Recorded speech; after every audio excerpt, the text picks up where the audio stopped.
Jesus Christ. Let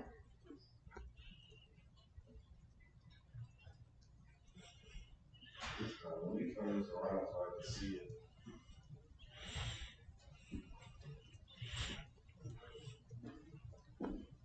I gotta go delete the other video. Oh, the first one?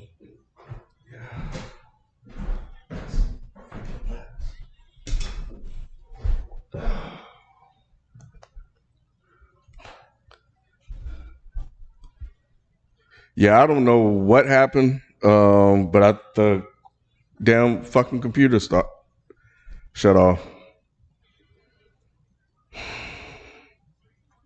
Technology gonna drive me crazy.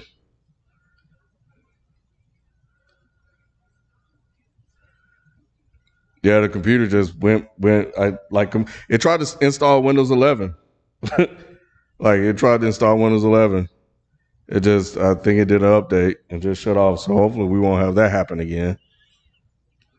It's some weird ass shit. So now I gotta go delete that other video. But well, what y'all doing out there, man? Hey, how y'all liking the 365 videos? Let us know, man.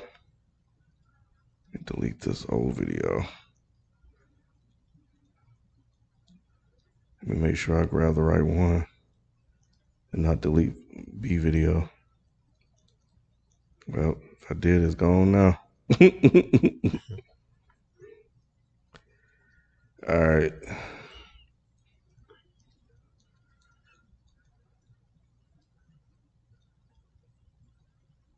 Damn, the Mavericks have lost 8 straight games versus the Sun. That's crazy. Yeah, I never would have imagined that.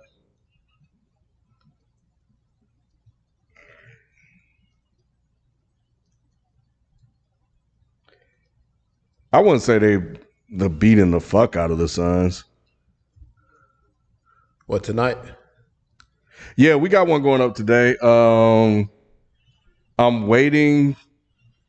I got one from Shelton, and I got one from Kyle already, and I'm gonna see if we can get one from our guest when he's here. So that's why there hasn't been one that went up today. We're gonna try to get them out a lot sooner and stuff like that, and really get on a real good schedule and stuff like that. But you know, what Punisher show? Oh, he just walked in. Oh my gosh, he just walked in. Say Luka doing Luka things. They a hot mess because of Bron. What up, bro? Oh my gosh. He just walked in, y'all. In the flesh.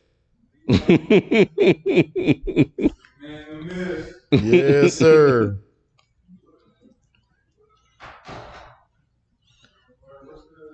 Shit, man. What's happening, man? Yeah. Adjust how you need it. Yep. Yeah, we already live. 12 Kyle is not the guest. Y'all wrong. Stephen Kerr, what you say about Westbrook, man? What you say about Westbrook? But yeah, man, glad to have you. Oh man, yeah, I actually forgot you were coming to town. Yeah. So this shit. Is the last few minutes type joint. Yeah. So, what's good? Good to have you here. Q is actually, this is my first time seeing Q in person. Yeah. Really? Yeah. He's almost my height. Huh? He's almost my height. Yeah, no, show, you know what I mean? Big on campus, for real, bro. You know how it goes. No, Pa Nord, there will be no NFL talk tonight. Nah. I kind of want to do something different. I think Thursdays I wouldn't mind doing like a single topic show, episode focused just on one specific topic. So we can kind of keep it condensed and stuff like that. We'll obviously take any super chat questions you guys have. But yeah, Tuesday kind of the free for all. Thursday is kind of like, we're just gonna sit down and talk about this one thing, kind of like Daddy Hip Hop, was back in the day. And I felt like today was a good one because of everything that went down last night with the Lakers and all this stuff. So if you guys are clicking on this link, y'all see the title, "Are the Lakers a mess or hotness. That's what we talking about tonight. With Westbrook being benched for the last 4 minutes or so of that game. Yeah. So I felt like we've given them enough time. We didn't want to overreact and jump out here like most people do. But we got to talk about it, man. Yeah. We got to talk about the Lakers. And we've been talking in our group chat about it, but I'll start off. Oh, you got to introduce the show. I do have to do that, don't I? All right. Real quick. Let me get started. Yeah. Look at Cameron Payne. We ain't said his name in a while since the first round of the playoffs. LeBron told him the other day, you was at home last year this time. Humble yourself. Did you see it? Yeah. And he's still talking. He's talking now. They was about to get him just now. LeBron told him that. LeBron in his YMCA bag right now. Yeah. But, you know what I'm saying? All you young witnesses, y'all wasn't nothing in my bag in my day. That's it. You see the way he was talking to the Grizzlies? Yeah. Start talking shit to me. Like, man, what? Like, come on, y'all. Oh, he was going in on them. Yeah. But yeah, just kind of pull your mic a little closer. Sure, we good. Let's see. So we got the super chats coming in. All right, so this is the place where sports opinions collide. Dead End Sports. I'm your host, Kenneth Biens. Joining me on the show, we got Shelton J. What's good, man? What's good? Live in the building, y'all. We got yes, sir. We here. Had to come through for my guys. Mm-hmm. Yes, sr. Yep. So tonight we're going to talk about the Lakers. Obviously, you guys see the headlines and may get into some other basketball topics as well that may come up. But yeah, it's been a lot going on. We wanted to give them ample enough time to kind of work it out. They had injuries here, injuries there. LeBron was out for a while. AD was out for a while, and they kind of just I guess taking turns being off. Yeah. But yeah, it's starting to unravel. It's looking pretty bad. They'll win games and they'll lose a bunch of games. We don't know who they are. At least I don't. Still don't. But I think the thing is, when Westbrook was benched last night, it was a lot of conversations about what's the problem. Mm-hmm. And a lot of people are saying Vogel, is about to be cut, and that seems clear as day. I do think that Vogel is a problem. Mm-hmm. I don't think it's all Vogel's fault because I think he's dealing with what he got. Yeah, but Vogel has always struggled with rotations. Mm-hmm. Since year one he got there, man, he has struggled with rotations. It used to annoy the shit out of me. Yeah. And now he got a different set of pieces, a different set of cards that don't really fit his coaching style. And he's really shuffling to get like these guys that don't do what he like to do on the court and figure out which defensive package can win games. Because I think the one when they came against the Jazz, they said they had like Austin Reeves out there. Yeah, he plays. He's an integral piece now. Believe it or not, I've seen him on the court and I believe it. Mm-hmm. I don't know why he's an intricate piece because of how disappointed everybody else is and the fact that nobody else is willing to play defense. He might have the second best basketball IQ on that team. He does. Austin Reeves, yes, and that's not. That's sad to say because you got Hall of Famers on that team. You got people who's supposed to be the next Tim Duncan on that team by some people's analysis. You know what I mean? If we're gonna jump right into it, I don't blame Vogel because this is who Vogel has been since Indiana. Mm-hmm. You know what I mean? Like going all the way back. Yeah, because dude, if you look at those Miami series, there were times in which they should have beaten the Heat probably. Like 2 of them 3 series, you know what I mean? Yep. And they had an overpowered team. And Dwayne Wade on the last run when they got beat by the Spurs, that Heat team, that Pacers team had Evan Turner coming off the bench when he was still all right, and you know what I mean? And they had Paul George, they had all these players, and they still couldn't execute because of Vogel's offensive sets. So this is who he's always been. Right. So on one accord, I could see why people say it's Vogel, but this is who he's always been. Number one, the Lakers shouldn't even be in this position because they should have hired Ty Lue, but that's a whole separate issue. Exactly. And this is what they get. But regardless, I'm not laying it at the feet of Vogel. I'm laying this at the feet of Anthony Davis. Because everyone continues to let this man skate on and skate across for 4 to 5 years. On and off the court injuries, coming back, street clothes like Charles Barkley calls them. people were still saying he has the potential to be a top 5 power forward of all time. The way that he can just shoot the three, the way that he can back to the basket, defensive, blah, blah, blah. He could be a 20 and 20 guy. People were saying this all the time. People were saying he could be the next Dirk, the next KG. If this is who this guy is supposed to be, he needs to override all this, Russ is going to the bench. Nah, Russ, give me the ball down low, and I'm going to get you 30. If you see Joel Embiid and Nikola Jokic doing what they're doing, getting 49, 50 points, 27 minutes, 70% shooting, 49 and 15, and you over here in street clothes every other month, in and out the lineup, and when you're in the lineup, you don't look like you really want to play defense, I think it's lazy for fans to say this is Vogel's fault. It has to be the guy that LeBron came here to give the keys to. And he don't want the keys. So yeah, that's true. What do you think, Sheldon? I agree. I look at it from a standpoint, and I was going to read Tracy's super chat because it had a little bit to do with what I was thinking too. Tracy said, what's up, Tracy? Tracy said, they're a hot mess because of Bron. Part of it is LeBron. I say this because I think that he has a heavy influence in that locker room. He has a heavy influence in the front office. A lot of these moves were made off his recommendation. I think they did a lot to appease him in a sense and to keep him happy. And this team was mismatched from the beginning. We talked about it early when they first put it together. I was like, this is like a train wreck waiting to happen because we knew AD was going to go down. That's like, we can count on that just like we count on waking up tomorrow. AD is going to go down, and he's going to go down and miss some time. We knew that Russ was going to be erratic and do Russ things. He's mental. We knew that. You know what I'm saying? And we knew Bron was going to have a little injury or so, but more so than anything, he going to be Bron. And that can be intimidating to a lot of players. So if you look at some of those players on that roster, it's difficult to come in and mesh with LeBron. It's just not as easy as it would be some of the other players. You can play with a Chris Paul and come in and it improve your game. Sometimes playing with LeBron, you get messed up. And we see what some of those other guys are doing in Washington right now. You know what I'm saying? And I think that it's intimidating to a lot of those guys to be there, and it's not good fits. And like you said, rotations is everything. So it's a little bit on everybody.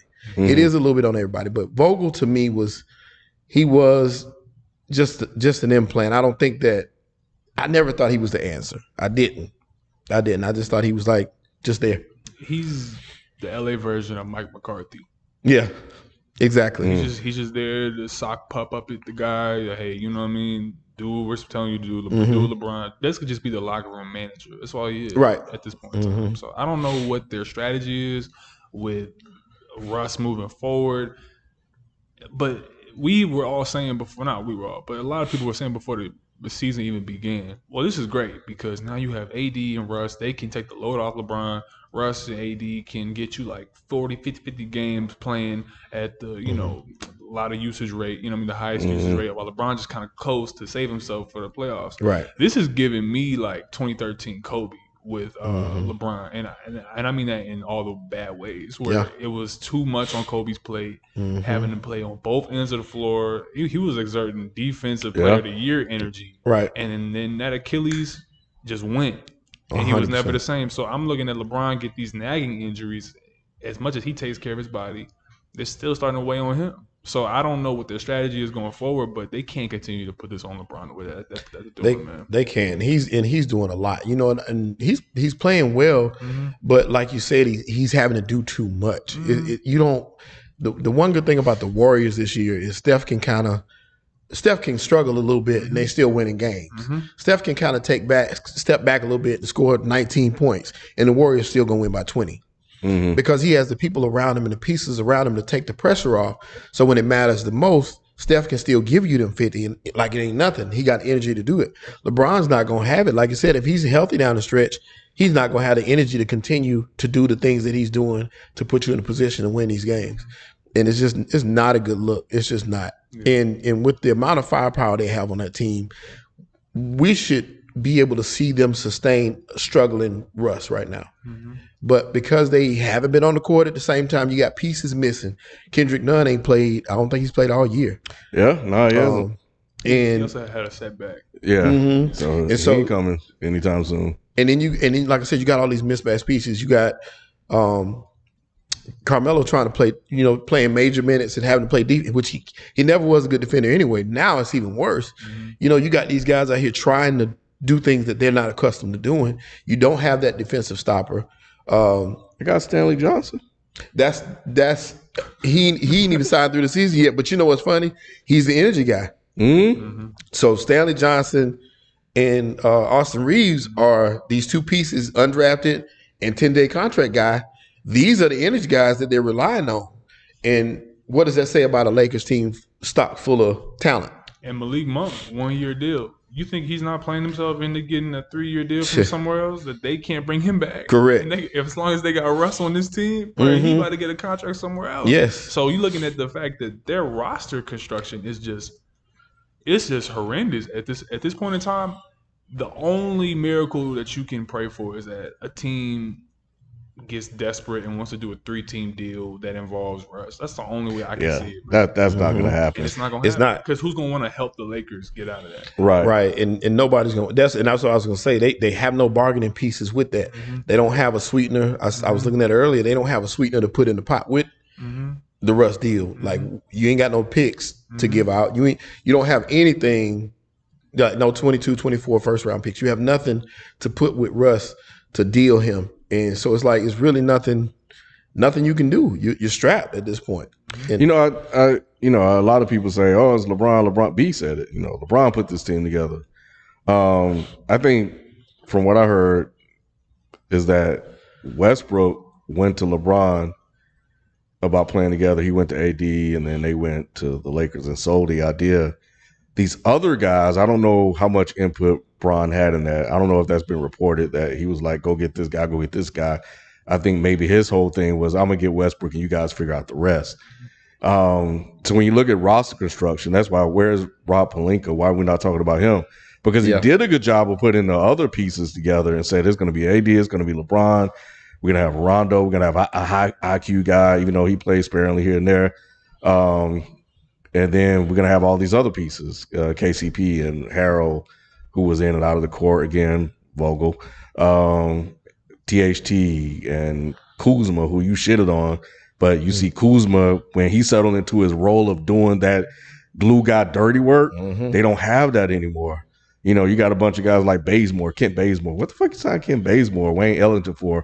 And I kind of get the idea of just surrounding with shooters, but they're all the same thing. Yeah, like if you got Malik Monk, and now he can't even get back in the lineup, and he looks like LeBron loved playing with Malik Monk, and they had good chemistry on the court. Now he can't even get back in the lineup. You putting Avery Bradley out there, the guy that fucking quit on y'all. Yeah.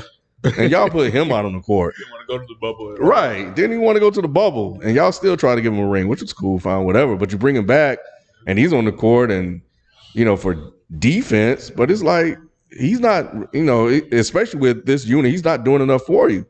So it's like LeBron at this stage of his career can't overcome the roster deficiencies. And I think that's when you're starting to see his age kick in. Yeah. Which is crazy. So I'm thinking what happens with AD come back, and with Westbrook, what were the conversation that took place when LeBron, who everybody says is this basketball genius, how did he envision this working? So if Ron had an idea of offensively how they're going to work, and Vogel's not executing that in the way that he thinks it can work, then all of a sudden we're looking back at Vogel again, and he's going to be out there because this same shit happened with what's his name, Black. They did the same fucking shit with Black, and I remember watching. I was like, that motherfucker got to go, because he ain't doing it right. So if Pelinka put this team together, if LeBron has an idea, put this team together, and Vogel, for whatever reason, isn't doing what they envisioned, he's gonna be the first to go. Even though we know Westbrook is a problem because he can't hit shit, but fucking neither can AD, and that goes back to what you were saying. AD jump shot broke. But he ain't played long enough for people to see it. He can't hit the three anymore. He can't do shit anymore. So I don't know, man. I think there's a lot of things to look at here, and it's just like this gumbo of just hot shit. And I don't know how to fix it. And I was thinking about that, and y'all can. Q, you can probably try to answer that too. The first thing I was thinking about is they got to figure out a rotation. Yeah. Good luck with that. Right, and here we are. You rotate Vogel out. Right. Who's on the bench? But they got who's this? Don't they got Jason Kidd or somebody? No, not the bench. Fizdale. Yeah. And they were losing. When They he took over, they were losing bad into. I don't think it's coaching at this point in time. I think it's just the people that you had. And you know what I think it was for real? What I think happened was LeBron and probably whoever are his confidants within the organization, they saw all the moves that the Nets were making. Yep. They saw Paul Millsap. They saw Patty Mills. They saw Blake Griffin re-sign, take the minimum after being a playoff hero. Marcus Aldridge. Marcus Aldridge came back out, and LeBron was like, hold up, man. The KD, you ain't about to stack the deck on me. Yeah. You know what I mean? Exactly You know who right. I am. You know what I mean? Type shit. So they were like, you know what? Bring Carmelo. We gonna get him some stock in Tesla to take a deal. You know what I mean? We gonna get him. How do you get Malik Monk on a 1 year deal? How did they get Kendrick Nunn on a 1 year deal? Like those backroom deals all day. So you know they were giving him stock in LeBron. Probably some crypto because it's crypto.com. That's what it was. That's it. They gave him some Crypto coins probably. Yep. But so I think it was one of those things where they were like, all right, we're going to stack the deck too. But the thing is, though, is that they put together the Expendables while the Nets put together the Avengers. You feel me? You dig what I'm saying? Like, you can't do that and expect to win. Right. Yeah. Dang. So I got two questions that come out of that. One, I know there were conversations about, you had a chance to get DeRozan. And you look what he's doing in Chicago. You had a chance to get Buddy Hield. Look what he's doing. But when I think about LeBron teams, and I think about the way this roster is, and I wonder if they wouldn't be doing the same thing. You're right.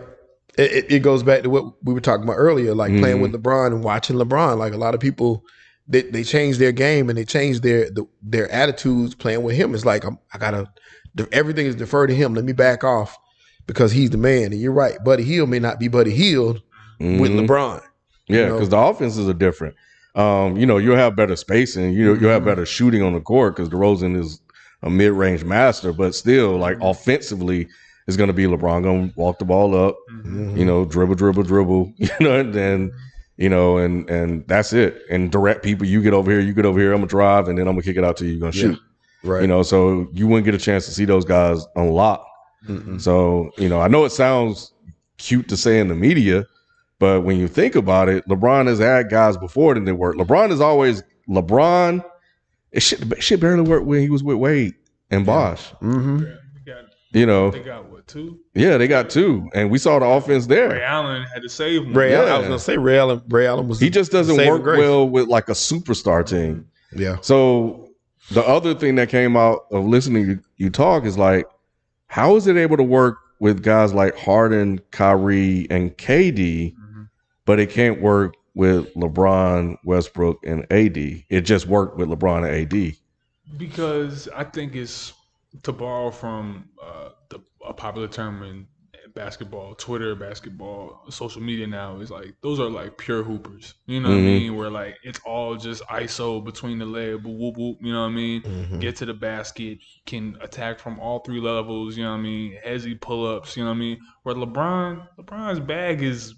People talk about Giannis don't have no bag. LeBron don't really have a bag like that. LeBron just. You know what I mean? He Derrick Henry in a basketball jersey. Pretty much. So, that's the best description ever. That's all it is. Man, get my way. You know what I mean? He going to the cup every time. And he has soft touch and he has a pretty good 3-point shot for his and by pretty I mean for his size. But beyond like that, he's not that fluid with his dribble. He's not that fluid like a. He don't have any moves. He don't have any go-to moves. I don't know go-to moves. Everything is just like he does that like look away 3-point shot. That is the ugliest shot I've ever seen in my life, but it works.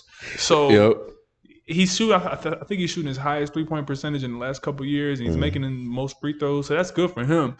But it shows you that when you go to people like Kyrie, Harden, and KD, I think that they move well without the ball as well.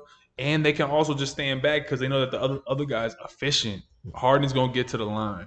Kyrie's going to get to the line, and he's going to get to the cup. KD can attack from every place on the floor. It doesn't matter. LeBron needs a very specific type of player with him where he has to have either a wing that's going to cut and eat off cuts and can hit knockdown shots, or he has to have a point guard that can take the ball out of his hand and be efficient like Kyrie. That's why him and CP probably would have worked, in my opinion. Yeah, but they didn't want that to happen for some reason. I don't know why. I guess CP wanted to run it back in Phoenix, but that was probably the only two options you could have went with is a guy like CP. You could have went with, if you could have pried away a Jaylen Brown, maybe.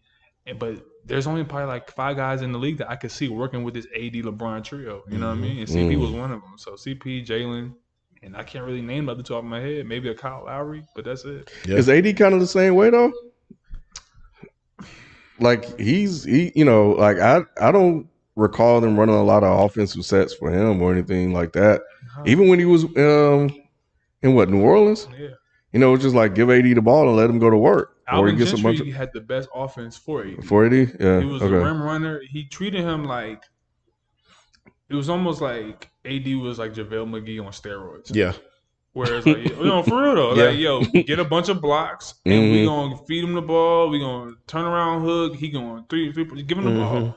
We gonna rim run. You know what I mean? But for some reason, over the last couple of years, I think AD is getting advice either from his trainer or his doctors that you don't want to be jumping up too many times to kind of contest shots because you have either weak ankles, you got weak Achilles, or weak knees. Yeah. So when you look at AD, he's not really contesting shots the way he used to be. When you look at him, he's not going for the chase down trail blocks like he used to be, and he don't want to get down in that hole and do the dirty work like a Joel Embiid. And I don't understand how any Lakers fan can see what AD has put forth since the bubble. Which I'm sorry, but that game winner against the Nuggets, it was a nice game winner. But there's a lot of mythology surrounding that run that AD had in the bubble. And they acted like AD had a great season that year. AD was getting questioned by me that same season and us that same season. Was like, dude, it was. He would have 20 points in the first half. Second half, go. Yeah, we call him fourth quarter ghost. That's we say every time.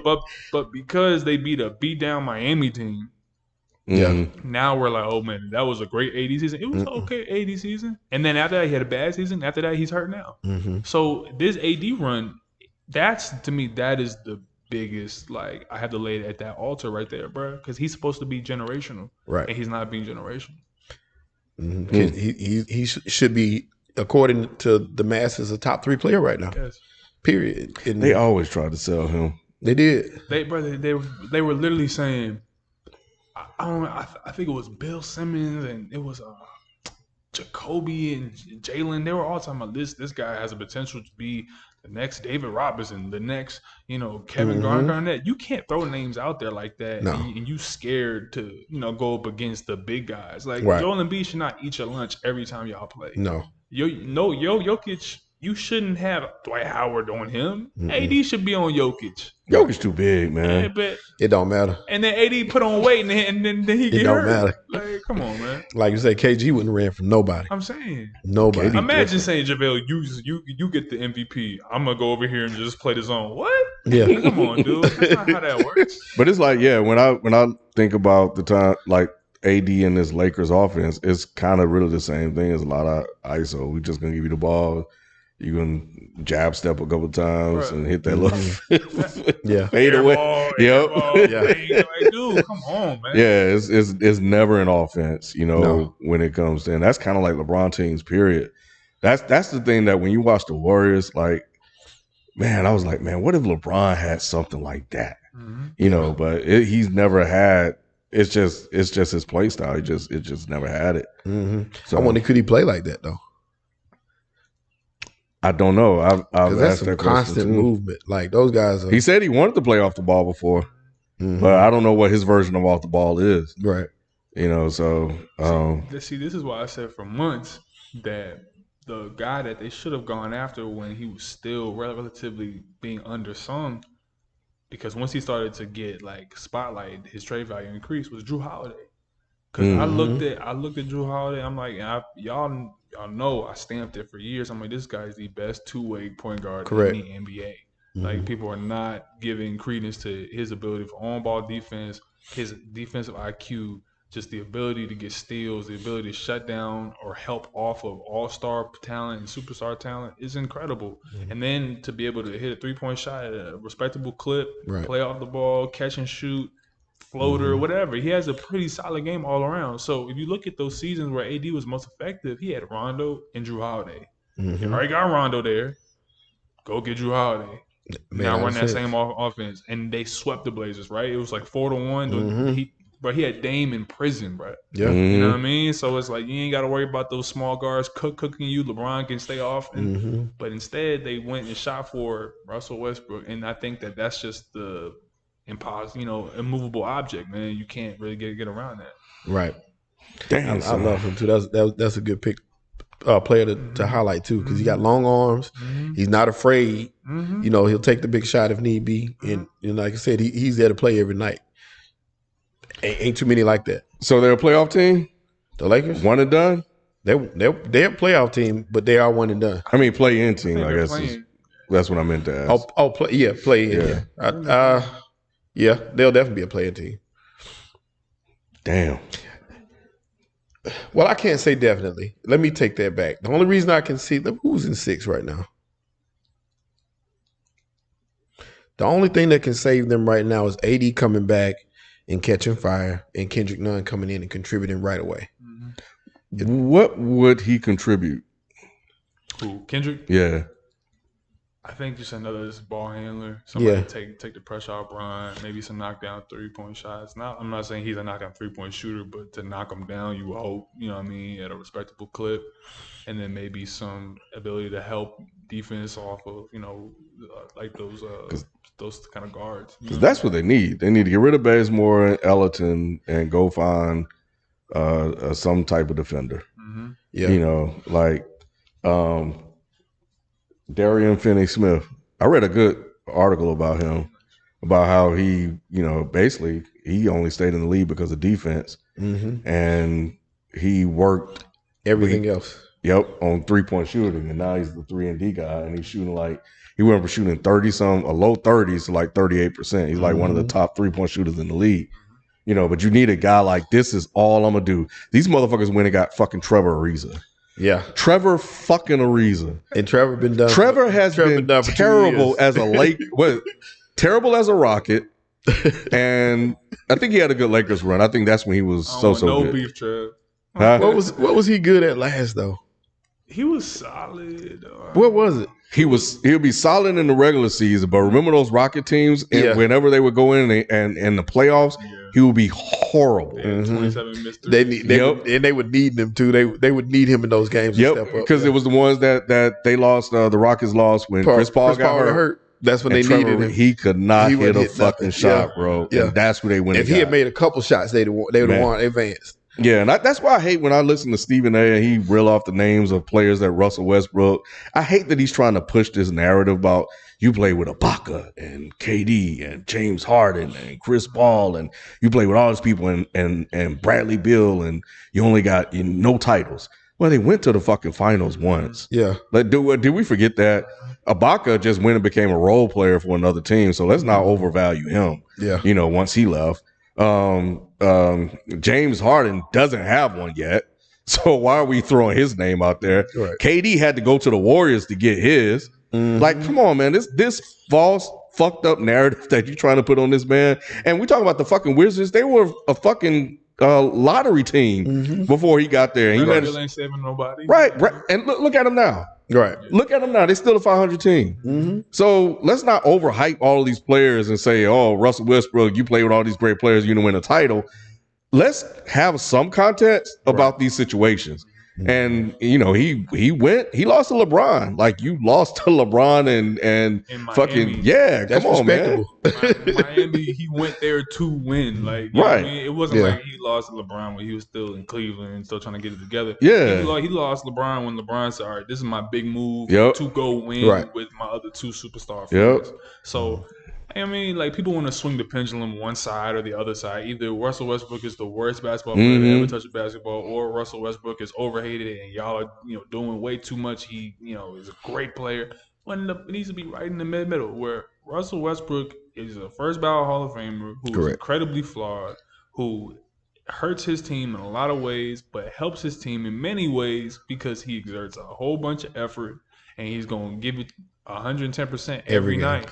But does that 110% equate to wins a lot of the time?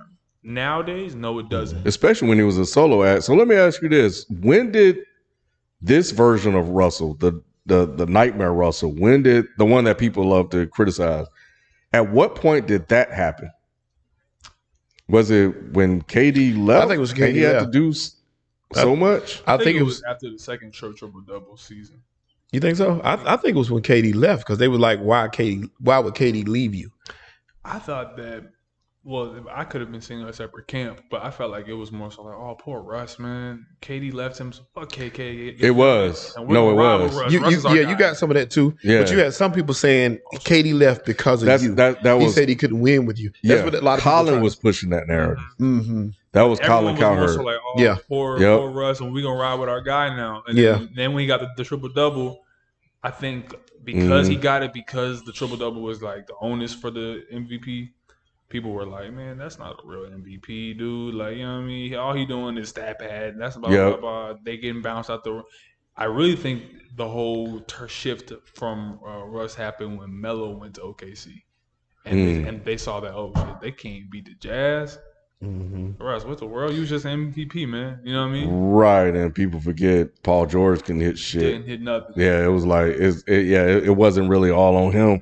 But yeah, it was like Russell at one point was actually like, I mean, yeah, he's still good for the most part. It's just like his I think because it was a lot of athleticism, like as he's aged, you know, the turnovers and everything, that stuff becomes his inability to shoot, free throw shooting, all that stuff.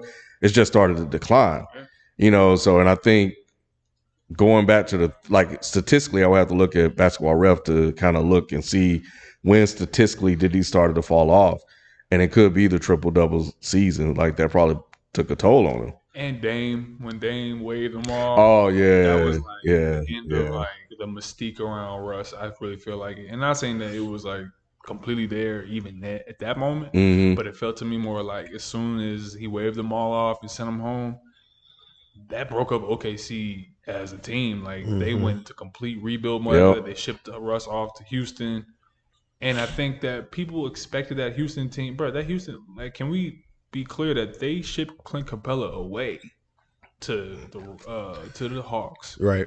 And then they went in all 5 small ball. Yep.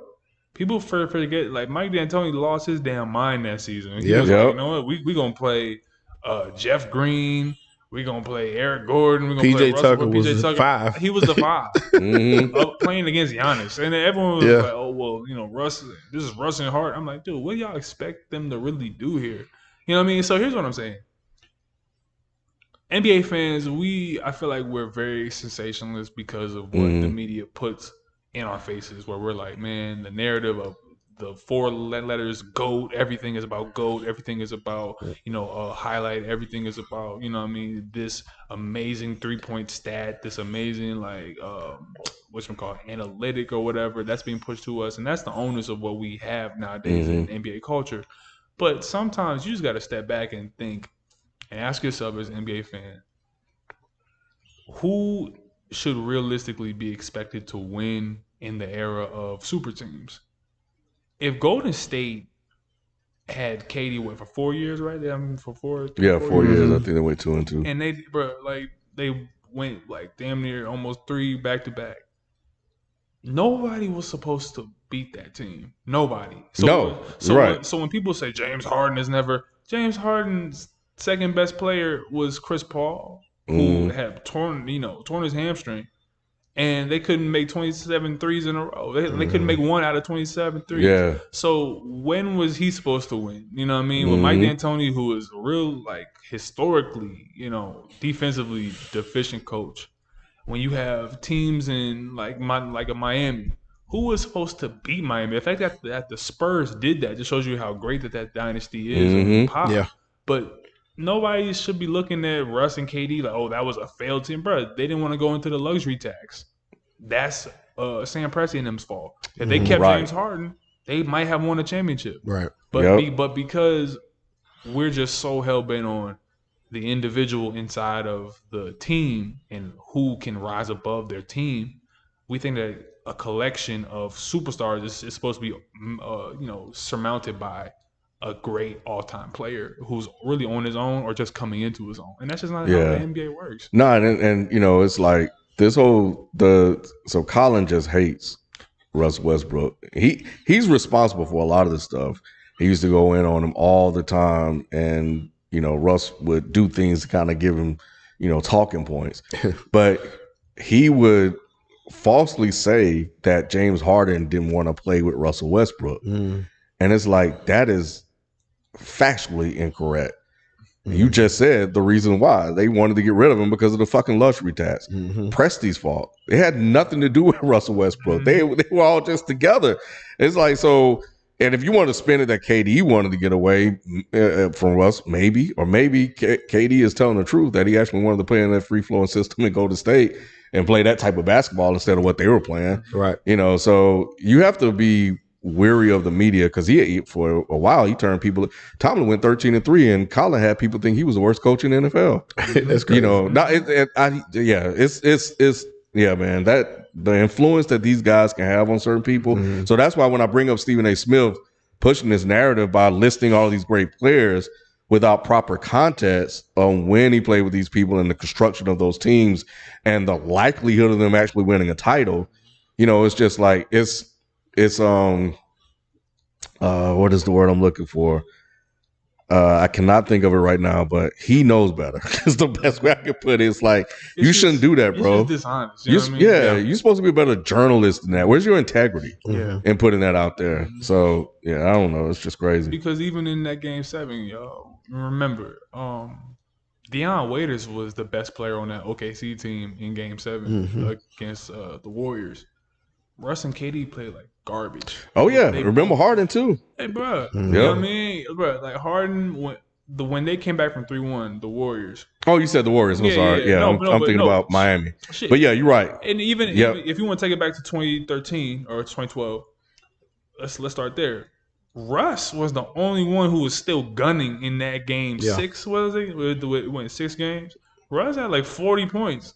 In that in that game 6, KD couldn't hit the Bryant side of a, you know what I mean? Harden didn't even really want to play because that was his rap at that point. Where man, Harden soft, he don't really want it. And then over time, Harden silenced all of them critics too, but people don't give him that anymore. 1 year later, cared about defense a little bit more, you know what I mean? So they don't give players their proper due. Then 2016 comes when Harden's gone. They have Andre Roberson, Steven Adams. Remember that team? Anthony Morrow coming off the bench with what's his name? Oh my goodness! I thought Morrow was gonna be nice. Man, I thought he was gonna be a guy too. Who was the other guy? Abrinas was on that team. Yeah, and Kyle Singler. Yeah. So remember that whole team where it was game 7 in OKC. I mean, in Golden State in San Fran or Oakland, and it was only Deion Waiters, and Deion Waiters was the only one trying to get guys working, and then people blame Billy Donovan. The same thing that we're doing here with Frank Vogel. And I'm not saying that. And to me, I think that they're probably on par, both of those coaches. They're not anywhere near being the top 100 coaches in NBA history. Right. They're nowhere near being, the top 10 coaches in the NBA. But they can get you to the first, second round, and then up to that point, it's almost like the talent got to take it over. Yeah, at that point, I can't do anything else. I don't know how to coach this home. I'm not Spoelstra. I can't manufacture points where there shouldn't be any points. I'm not Popovich. If you give me good players, I can't manufacture points where they're not supposed to be none. So when you look at that team, it was Waiters who was doing it. KD and Russ both folded. But for some reason, all we got that summer in terms of narrative was, is Russell Westbrook the reason why Kevin Durant is going to lead? And it's like, I don't think KD's built like that where he's like one man can make him leave any situation. I think it has to be a multitude of factors. I think it's got to be, am I happy here? Do I feel respected by most of my teammates? Have I outgrown this situation? Have I learned what I came here to learn? And do I get along with management?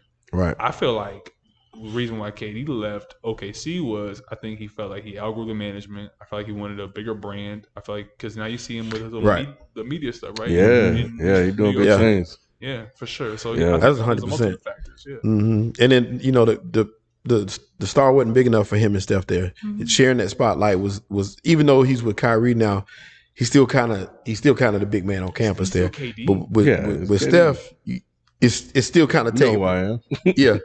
So it's still kind of even out no matter what, because it's not just about talent, it's about star power, and Steph has that. So going to New York made all the sense in the world. Even OKC, I just felt like he wanted to win. Like, these boys gonna kill me if I stay here. I'm not gonna be able to get over this hump.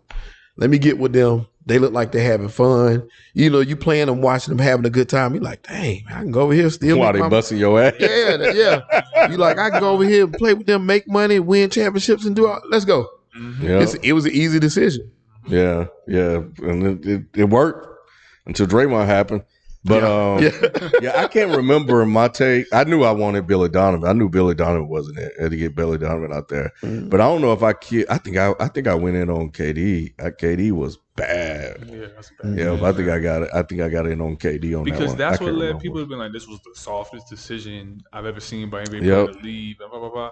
But at the end of the day, man, it's like these players have a right to go and do what they want to do. Right. Mhm. And I think it all comes back full circle to where we began with the discussion of LeBron has a right to pick the players he wants to play with, because LeBron is a top 4, top 3. You can say top 2. Some say GOAT. But undoubtedly, he's earned the right. Undoubtedly top 5 player of all time to be able to say, I think I can win with these guys. The issue comes in for me when you have the auxiliary pieces that are not living up to what they need to do, because then you can't even really properly judge what LeBron's decisions are, because Melo should not be getting beat on 6 straight possessions against Indiana. Like, that's just IQ. That's just knowing where to be at. That's just talking on the floor. Right. So that is coaching a little bit.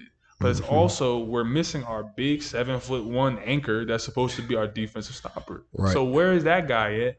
Where are all my guys? And that's why LeBron is on the floor, like screaming to dudes like, dude, you got to move your feet, dude. You got to like tell me to step up. You got to tell me screen coming. And these guys are just not making those like calls. So it has to come full circle. If you're going to make your bed, you also got to lay in it. Yep. You know what I mean? Which is why he's frustrated. At one point when he'd be like, man, fuck it. Because you make a good point. He's actually on the court coaching guys that have just been guys. Yeah. Like, a lot of these guys, they didn't play winning basketball, bro. Wayne Ellington. Like, come on. What are they like? Wayne Kent Bazemore, who had to run as a Hawk. Yeah. You know, and as a Warrior, too. Yeah, and as a Warrior, it's like, these guys, they don't.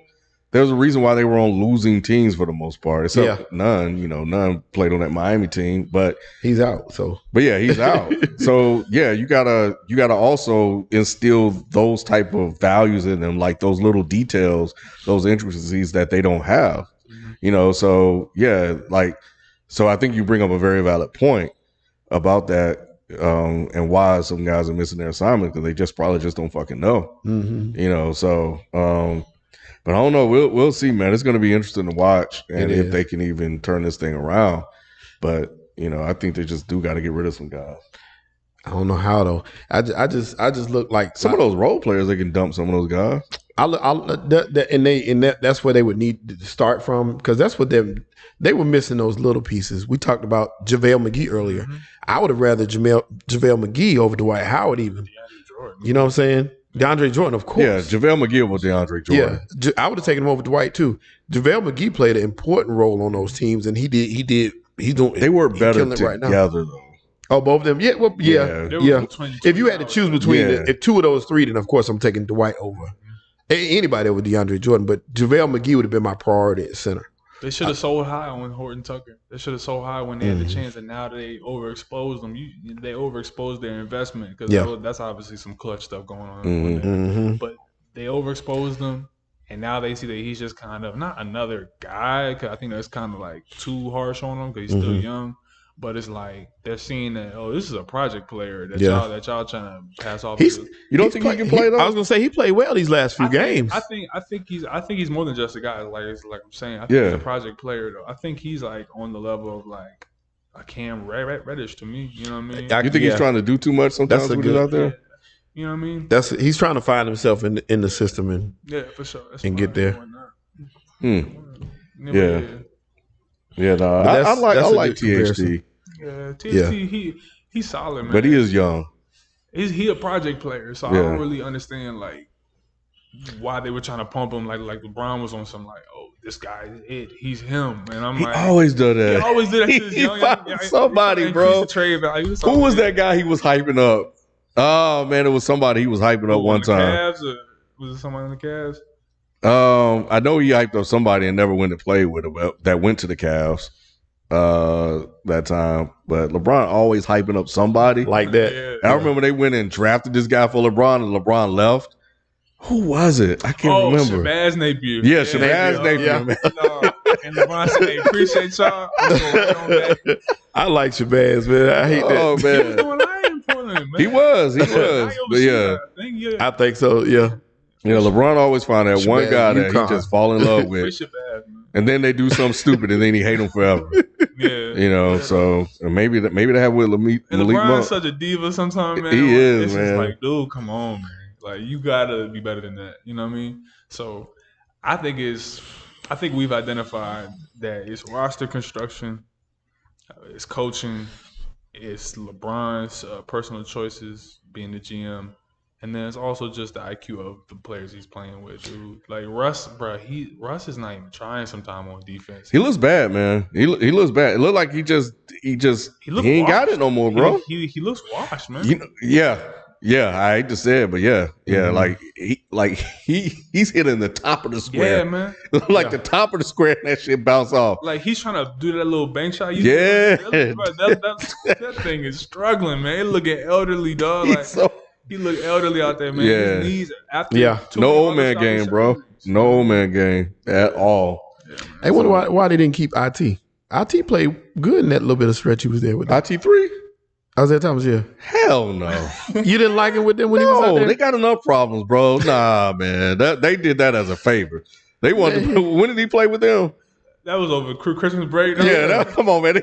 He came out firing too. He was shooting. They wanted to put some money in his pocket. But he was shooting that thing, man. Hey, he averaged 9 My points. kids got toys, man. Right. I gotta pay for this PS5. Oh man. Yeah.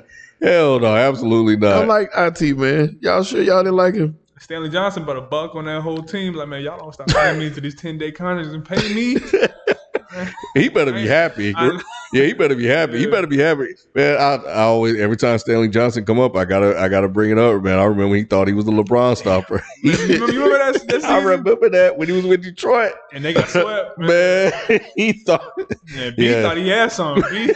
B was like, "Hey, man." I was like, "Yeah, B." Man, Stanley Johnson ain't been right since that time. Been right since, bro. So while I got you here, Q, so you think they winning at all, the Warriors? Man, right now I'd say I got. Well, who you got? I guess is the best. I got Milwaukee and Golden State right now. Okay. With the sleeper being probably Miami, but I can see finally that Golden State, they finally have the players with the IQ to do what Steve Kerr trying to do. I think that what we talked about with Kent Bazemore is the reason why that Steph and them weren't really working out 2 years ago when we thought that Steph was going to leave. Still could, I don't know. But as of right now, it looks like he's happy because, man, Klay just has 17 points in a quarter, right? Like at 3 minutes, he has 17 points or something crazy like that. So, yeah, guys like that coming back into Klay Thompson. You got Gary Payton, who's playing a lot out of his mind. Crazy. I love GP. I'm saying Kuminga's gonna be a guy too. He's gonna be one of them boys. He is. There you go, right there. He just made a play. I'm saying, like, dude, like his ability to be like the connector for Steph and Klay. He's gonna feel that hair. He had 25 the other night. I'm saying, I'm like, and Wiggins what? is reliable for 40 any given night. Any given night, and he can play. He can back off when need to be and let them boys do their thing, or like you said, he can go for 40 if you need it. And you got Wiseman still coming back. You might want to see what you got with him, and you could even trade him if he shows any type of promise. You know what I mean? So I think you're gonna see them in Milwaukee in the finals, just because they finally have the guys that can make the plays that Steph needs to be able to be effective without it being like the Steph show. You know what I mean? Like the 62 points and whatnot is dope. It's cool. It gets you the highlights. But it don't really equate to wins for Steph because Steph is not a physically imposing player. Steph breaks the game open with runs. Like he's he's almost like when a dam breaks open. You gotta put small cracks in, more water gonna come through. But as soon as he start hitting those 4 in a row, the whole thing rush open. LeBron, he's a steady stream of water. Where it's like, bro, you can't stop this flow. You know what I mean? There's nothing that you can do. Steph, he got to break it down. You know what I mean? So you think they would trade Wiseman? If he shows any promise and it's like too far on their schedule to where it's like, if they don't, if they can't develop him in time to meet their window, yeah, they'll make that move probably. The only reason I think they won't is because, well, a couple reasons. Well, one main reason. The main reason is that they lack depth, size in the middle. That's the only reason I think so. They don't have that athleticism and talent in the middle. You got Kevon Looney as your one big right now, and when he comes off the court, you're basically running forwards at the 5. You know, Kuminga's the. I just anticipate always like Lacob and them doing a move. I could see them doing something where like they trade Wiseman and like a first round pick, that late first round pick for somebody like a Rashawn Holmes, and then like some other Kings player just to come in and give you that same like a Festus Ezeli type of spark. Just because they trying to win right now, you know what I mean? Him and a Halliburton or something, you know what I mean? I don't know. It's just the way that they do it. Like they always want to maximize a window to meet what their guys are, because they still trying to get Steph and Clay at least 2 more rings, in my opinion. Yeah, at least 2. And they could. That's always a possibility. Also, you talk about like a Miles Turner. Yeah, yes, that's what I'm saying. Like you trade a Wiseman for him, and maybe like a Brogdon. Like imagine that. You know that'd be that'd be. You know what I mean? Like I said, Wiseman in the first round for them too. Gary Payton, like come on now. That's it. Yeah, I love that. Back on Gary Payton. Gary Payton is playing some amazing basketball to be on these short. Well, now they said well, y'all can just wrap that up. He signed out. I'm announcing that right now. He signed through the year. He deserves a nice deal going forward. Jordan Poole, the same thing. Jordan Poole's playing good basketball. Then you got Toscano Anderson. You got these plug and play guys. They got guys. Yeah. And you don't. And it's not like these guys need the minutes. Like you don't have to play Toscano Anderson 30 minutes in a game. You don't have to play him consistently. There's nights where he can sit and won't touch the floor, but then when you call on him, he's ready to go. He's giving you energy. He's giving you effort, and it's no fear. It's just relaxing to play with those guys. And that team is interchangeable parts. It really don't matter, what they got out there. They can always hurt you. No matter what 5 is on the floor, there's no let down the way you can't be hurt. There's continuity. So you don't have the Nets beating the Bucks? Unless they're going to pay that fine and Kyrie going to be able to build. They will. I think they will play that. They're going to. If that happens, I'll amend it. But right now, I think the Bucks are just tough, man. Like they are. Chris Middleton, Giannis is in his physical prime right now. I think that their confidence is the biggest thing that I'm seeing. We beat them 2 in a row last week. You saw that, right? I seen that. Ooh. You beat us too with LaMelo's good, man. Beat Boston last night. Yeah. Melo got a triple double. And Miles Bridges, he coming along. Miles Bridges is the most underrated player in the East. I was seeing what Draymond, and y'all can tell me what y'all think about this too. Draymond was talking about John Morant. He was saying, hell no, John Morant shouldn't be the most improved player. He should be in consideration for MVP. And he was like, we shouldn't even be talking about him for most improved. We need to be talking about him for that. So what y'all think about that? You think he's in that discussion now?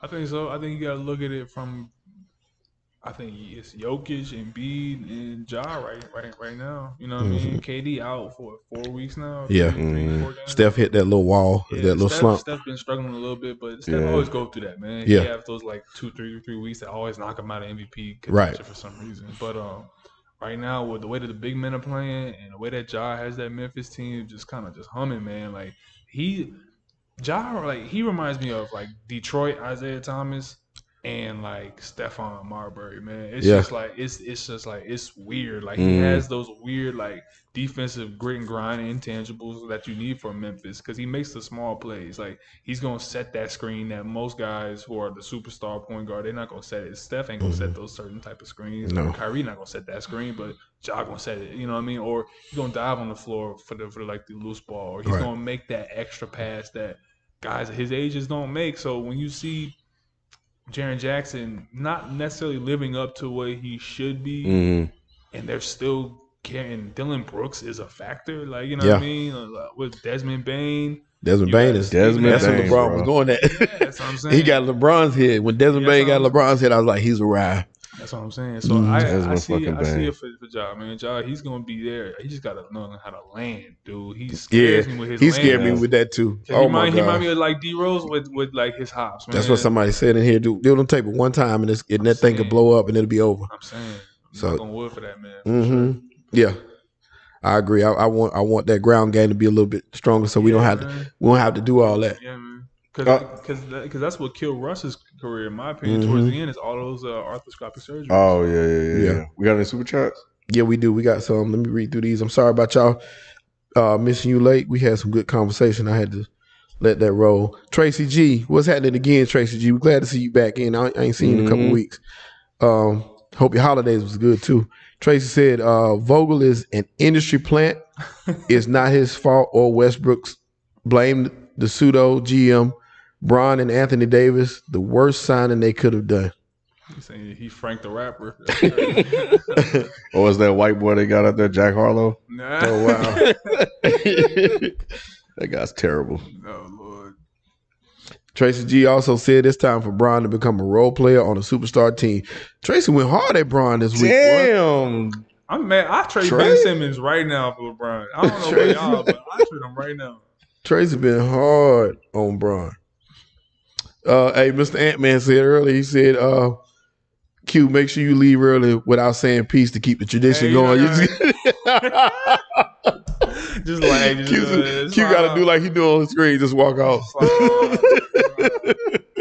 It's my brand. Yeah, that's your trademark. Lord. Drink more water. What's happening? Drink more water said Russell Westbrook from 2008 to 2017 shot 82% from the free throw line. From 17 until now, he's shooting 70. Maybe that MVP season really took a toll on his body. That could be a possibility. Yeah, that's a good analysis. That's not just throwing shit out there. You're actually taking a look at something like this could be actually what happened. I like that. I respect that. Energy expenditure is real, man. Yeah. It is. In sports, it's almost like that last year Peyton Manning ad Mm-hmm. where he was really good and he came back the next year. Everyone's like, "Yo, what happened, bro?" Once you get to that age and you're in your sport, you're no longer just a 34-year-old. You're no longer you're like damn near a 45-year-old. Big Ben. Look at Big Ben. Man, arm dead, but it was like 3 seasons ago he was able to throw the ball amazingly. Right. And then now it's like you can't even get the ball 10 yards because, bro, once your energy expenditure, your ability to recover, your muscle, your tendons, your bones get old, bro, it's over. That's all done. So, Yeah, LeBron catching layup alley oops now. It's crazy. Like he'll get the ball, he'll catch it. He on the way down. It's like I remember when you said that. You remember that? Shit, yeah, bro. You was like, "This is the beginning of the end." I'll never forget that shit, man. That shit stay burned in my mind. Before we get out of here, man, your thoughts on Ben Simmons? bro, I traded him for a pack of chips at this point, man. Like it's just like I don't know what Daryl Morey's thinking. I think that he's trying to hold out for a big deal. You think one's gonna come though? I think a sizable return will come because a team will get desperate. If it ends up being like a Buddy Hield and Tyrese Halliburton and a Harrison Barnes for Ben Simmons, I'm with that. If it ends up being like just Harrison Barnes and Halliburton in the first round pick, I'm with that because Joel Embiid, to me, he's entered, at least just for this season, not saying overall his career, but for this season, he's entered into that stratosphere where Jokic and Giannis and those guys are at. Because the way that he's carrying this team, second best player on that team is like Tyrese Maxey at 21 years old. I was going to say the same thing. Yep. Old, man. This shouldn't be happening. You know what I mean? With this team. Everyone expected, this team is a lottery. This team is blah, blah, blah. This team is like 4 games out of first place in the East. Mm-hmm. You know, in the East is definitely and Embiid missed a chunk of games too, which is impacting that. Yeah, I'm saying. So I think that perhaps we could get a sizable return. I would look at probably Sacramento. I would look at maybe Minnesota, and I would probably look at probably a team, honestly, like Atlanta to be those suitors for us, and maybe Indiana. Because I'm not against Karis LeVert. I would love to have Karis LeVert on this team. Yeah. Does this hurt Ben Simmons at all? This trade value? What do people think of Ben Simmons anymore? I think it's so mixed now. Where it's like you have a whole bunch of teams who are probably like, he's nuclear. I don't want nothing to do with that type of personality. I don't want him in my locker room. The minute he don't start getting his touches, he gonna hold out. I don't want him. There are probably teams who are like, he was the first overall pick. For the right price, I think we could work this out. Right. Then there's those other teams where like, oh, we're so bad, we need to just take a swing right now. Like if you banked your future on Marvin Bagley and De'Aaron Fox, and that's not working out, maybe Yeah. you think, oh, Ben Simmons he's a winner, or maybe he's won. Let's give him a shot. Let's give him a shot. Or maybe if you're like Cleveland, you think, oh, put him next to Darius Garland, we have the best defensive team in the NBA damn near. Mm-hmm. Or maybe if you think like, if you're Brooklyn and James Harden in the offseason is like, oh, I'm gonna leave, but I'm gonna let y'all do the CP3 deal, like when CP3 left the Clippers for Houston. And they said, I'm not gonna leave y'all high and dry. Maybe you get a James Harden in return for Ben because you're gonna lose him anyway. Yeah. It's just a matter of what Daryl Morey's contacts are telling him. But I do believe in Morey's at least acumen to acquire somebody good. You know what I mean? He has a track record to at least have those feelers out there and something really come back. You know what I mean? I just wonder, like, if you're Ben Simmons and you're thinking you're that guy and you're the reason why the team winning, and then you're not there, and they're still winning, they still look just as good without you. Yeah. Like, it says a lot about how actually really fucking good Embiid is, and maybe looking at you, like maybe you were part of the problem, or maybe you're not as good or that transitional player that they thought. So I don't know. That's why I wonder about like how do the league look at him? Like, are you that guy? Because he used to be. Yeah, he did. At one point, he definitely was, and always it was always that hope that he would cross over. He was my favorite player at one time, and even within myself, I hoped that one day he'd wake up and say, "Today is the day I'm gonna cross over that hump. I'm gonna be what y'all know I can be, because I can do this. This is what I do." But it just never happened. But I think there's teams out there, and I think what Philly's banking on, the reason why they're holding on to that piece is because they know they got time.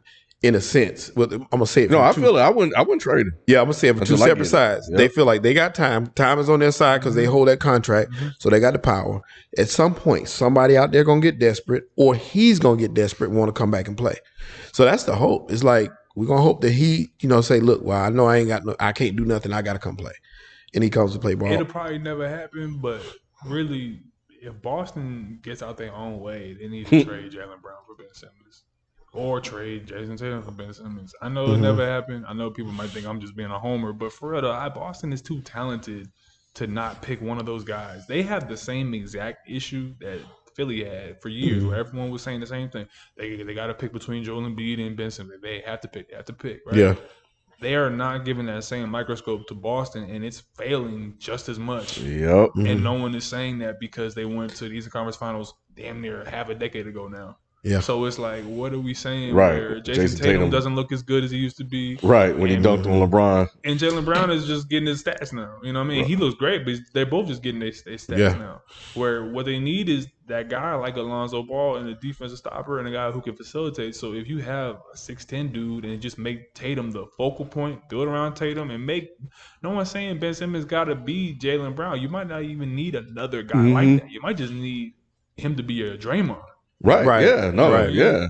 And then build around Tatum with other guys and find a big and blah blah blah. You know what I mean? And that's it. That's exactly it. Yeah. It's weird because I like Jaylen Brown this year more than I like Tatum. And I trade at this point. I might trade Tatum over Jaylen Brown. Yeah. I used to go in, not go in on Jaylen, but people would bring him up like that nigga. Now you see it. It's not I see it. I just fuck with him more. Like he looks better. He looks smoother, man. Man, yeah, he looks different. He don't look the same. He looks like a pro right now. Yeah. That's the best way to put it. That's what it was. That's still there.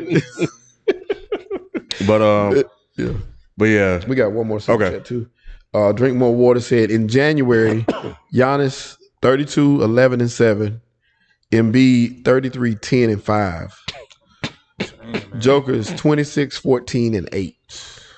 Who are you taking, and is this the new era of basketball with bigs back and dominating? Yes, it is. I'm taking Giannis still right now because it's his moment.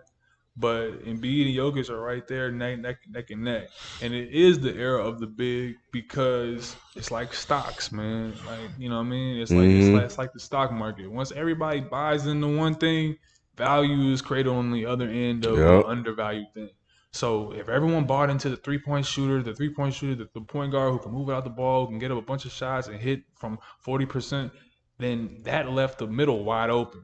So the stocks that are being undervalued now are mid-range 2-point shots like DeRozan and Zach LaVine, and then big men like Mobley, Jokic, Giannis, Embiid, who are like, oh wait, y'all were too busy worried about shooting because y'all outside. I'm gonna go inside.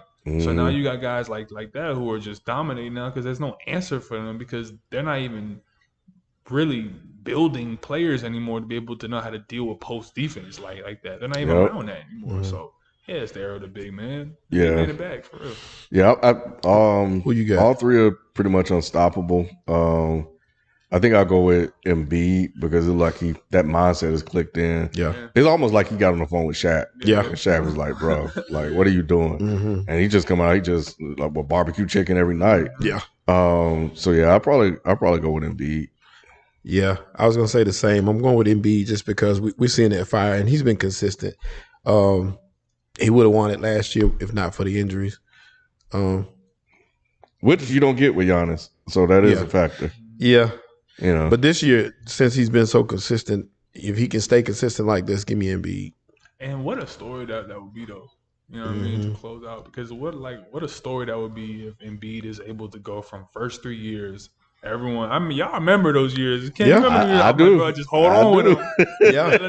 Just give them a second. Yeah, like, it's gonna work. I was giving y'all updates on the injury. I was damn near in the waiting room with them. Like, he was. It's like how'd it go, Doc? It's all documented. My brother was the same thing. He was doing the same because he's a Kansas fan. Yeah, man. So my brother would always talk about Joe. I'm like, man, Joel Embiid ain't never gonna play, man. Like, what are you talking about? I'm like, man, just give him a second. Once that navicular bone heal up. And that's why, that's why I look at Zion. You know what I mean? Where I'm like, bro, y'all calling him chill. Too soon. Chill out. I agree. The same thing happened with Joel. He had 3 years and everyone thought he was done. Yep. And if he gets an MVP off of that, bro, his 30 going to be cracking. Like, what? Yeah. I agree. Yeah. Appreciate all the super chats and appreciate you guys coming through, for the show tonight. I don't know if I said it at the beginning, but yeah, I want to kind of do these like, topic centered shows more often, maybe on Thursdays, maybe on Monday. We're still talking that through, and just keep Tuesday as like the free for all where everything is on the table. But yeah, I feel like there are certain things that we need to get to and just kind of drill down and just talk it out. And I kind of like how it went. I thought it was good. Yeah, so glad to have Q down here. Yeah, man. Yeah, look at this. Lance Stevenson came back, bro. Lance dancing on. I know. I saw. I'm like, hopefully they probably keep him, man, because they be letting him go at the end of their season. I did. Well, yeah, you're right. They'll let him go out of nowhere. I did a 360. I actually did it. One of my 365s was about Lance coming back and how well he's playing. He had one game we had like 14 or 15 assists. Man, he's killing right now. Just crazy. Like you coming off the street and getting 15 assists in the game.